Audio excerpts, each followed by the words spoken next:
i-review po natin, ito po yung bago na Monarch RM125 ST. Ano po ito mga guys? Para siyang cafe racer na kulay yellow. Ito po siya.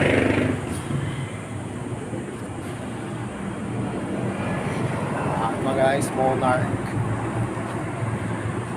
Pero pag bago pa lang po kayo sa aking YouTube channel, subscribe naman po at pahit ang notification bell para updated po kayo sa aking mga videos. Tara mga guys, simulan natin itong review. So yung mga guys, simulan natin itong review. Simulan po natin sa gulong mga guys.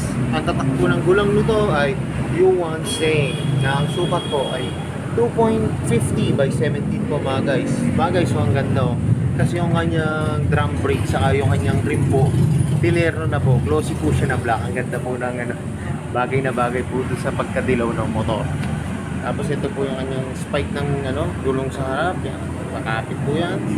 Tapos ito mga guys yung kanyang fender. Yan. Ano po siya, glossy siya na yellow. Tapos mga guys, ito siya, drum brake po. Yan, drum brake siya. Tapos yung kanyang front shock po ay siya, kulay gray, glossy na gray. Tapos mga guys, ito yung kanyang gulong sa likod, 3.00 yan, by 17 po mga guys. Tapos iba po yung spike niya sa likod. Yan. Maganda po ito, makapit po. Tapos mga guys, meron siyang chain cover. Yan. Tapos ito yung kanyang tapakan ng angkasan po, round po na may rubber mga guys. Tapos yung kanyang swing arm, glossy po siya na black. Tapos mga guys, ito po yung kanyang muffler, yan, kulay black po. Tapos ito po yung kanyang heat guard. Yan, siya, matte lang. Tapos ito po yung kanyang shock. Mga guys, isa lang po ang shock nito Yan, po siya, yung silver po. Yan. Tapos maganda rito, pwede nyo siyang i-adjust. Kung gusto nyo siyang pataasin o pababahin. Tapos ito po yung kanyang drum brake, yan. Black tip po mga guys. Tapos ito yung kanyang tail light. Yan. Mga guys, ang tail light po nito, siya, bulb type po siya. Pero yung kanyang signal light po ay LED po mga guys. Saka iba po yung design. Ang ganda po, ang dami po. Almost 8 po. 8 LED light po yan. Na maliliit. Tapos ito po yung lagayan po ng plaka mga guys. Yan. Ganda po. Tapos meron na po siyang tornilyo para sa inyong plaka. Tapos may ilaw po siya para sa gabi kita yung ating plaka. Tapos syempre yung looks po, yung ganda po. Parang classic po yung design mga guys. Tapos kita nyo naman yung kanyang tail light, isang maliit lang na bilog. Tapos ito po yung kanyang grab bar. Yan. Glossy po siya na black. Tapos mga guys, ito nga pala yung kanyang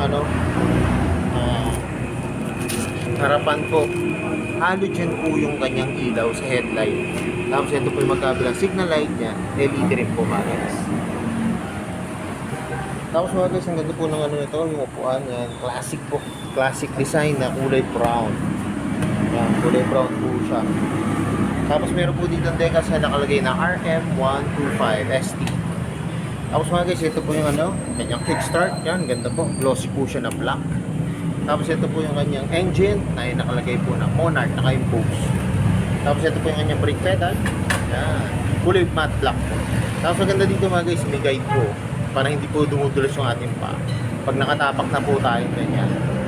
Kasi di ba minsan pag tumapak tayo sa ating brake, ayan, sa ating brake po sa paa, bigla po tayong nadudulas na ganyan. Ito po, may guide po siya. Ayan, maganda po yan. Tapos ito po yung tapakan ng driver mga guys. Yan, kapal po na rubber. Tapos mga guys, ito po yung kabilang engine. Yan. May nakalagay rin pong Monarch. Tapos ito po yung kanya gear pedal. Yan. Tapos ito mga guys yung guide niya. Yan, siya bali, ito po 1 to 5. Yan, 1 to 5 siya. 1 down, tapos puro na po yung kalawit po gano'n. Yan.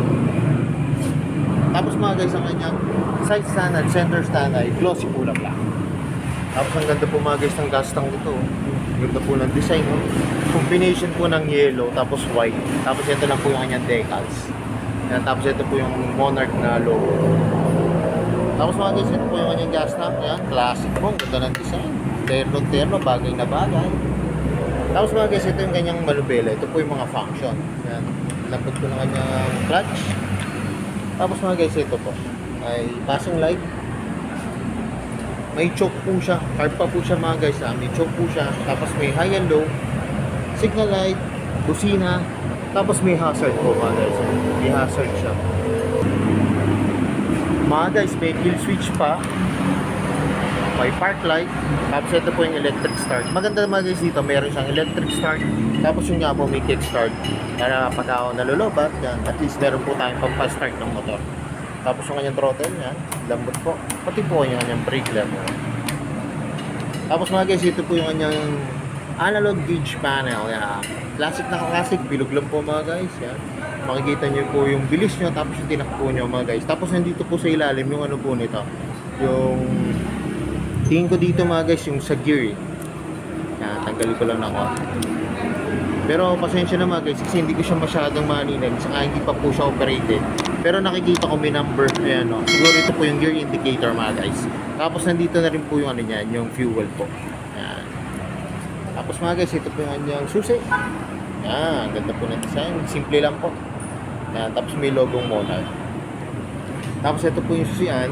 Ayan, ano lang naman po siya, yung pag ilalak nyo po yung manubela, tapos pag i-start nyo na po. So yung mga guys, ito na yung hinabangan ko. Masasakyan ko na itong Monarch RM125. Tara mga guys, tignan nyo ako pag nakasakay na ako sa inyo.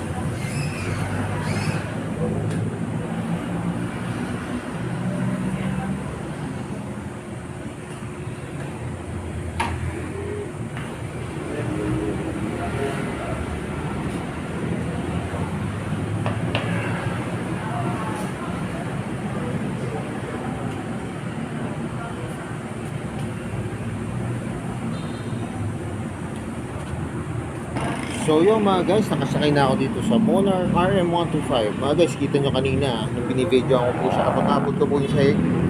Yan, napaka-comfortable po. Lalo-lalo na po sa mga, yun nga po, hindi po masyadong katangkaran na rider. Ayos na ayos to mga guys. Tapos kita nyo naman, napaka-comfortable.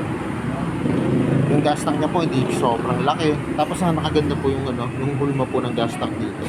Talagang bagay na bagay sa ating legs yan. Kahit po matangkad o hindi po kataasan na rider, bagay na bagay ito mga guys. Saka syempre yung napaka ganda po ng design.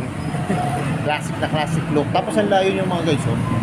Kita nyo pagka dinadrive nyo siya, malayo kayo dun sa manubela mga guys. Nakadagdag forma, tapos syempre upright po yung position nyo.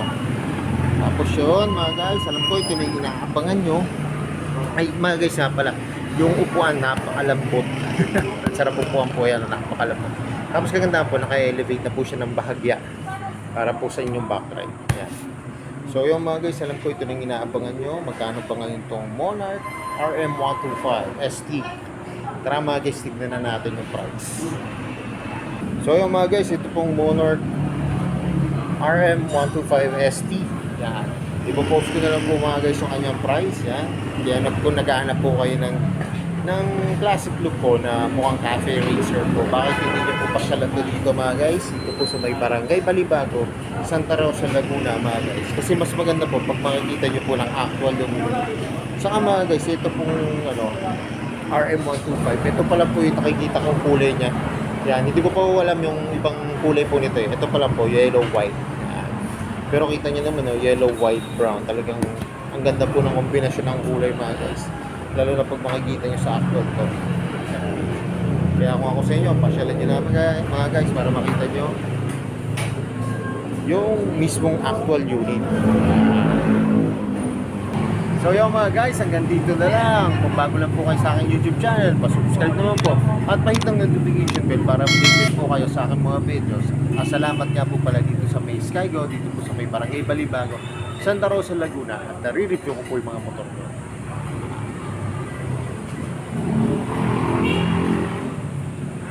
More sales to come at gaya na lagi po sinasabi, ingat po palagi, ride safe always and God bless po. Palaging share naman po ng aking mga videos Bye-bye!